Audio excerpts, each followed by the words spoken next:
In Mark's Gospel, little children are brought to Jesus by their parents for a blessing, and the disciples spoke sternly to them.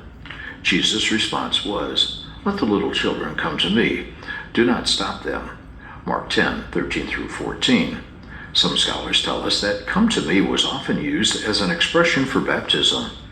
Likewise, in Acts 16:33, when Paul's jailer came to faith in the Lord Jesus, he and his entire family were baptized. A household was not only the immediate family, but also the servants and their children. Very likely, the jailer's household would have included small children.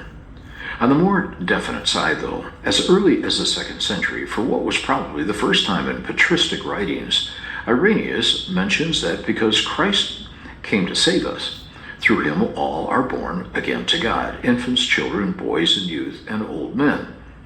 We also have an earlier document called the Apostolic Tradition by Hippolytus of Rome that dates from around the year 215. In its description of baptism, we find these instructions. The little children are to be baptized first.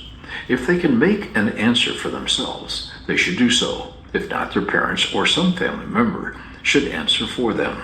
Note 4.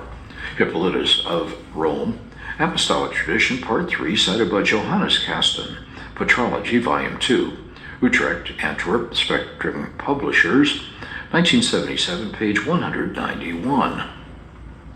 A contemporary of Hippolytus, Origen, states that the Church received from the apostles the tradition of also baptizing children. Note 5. Origen in Romanos Commentorium 5:9, cited by Johannes Kasten, Patrology, Volume 2, Utrecht, Antwerp, Spectrum Publishers, 1977, page 83. Some of the early fathers preferred the 8th day to parallel baptism with the Old Testament covenant of circumcision, but this was not very widespread. We need to remember the story in Genesis 15 concerning God's first covenant with Abraham, in which God did not yet require a response from Abraham.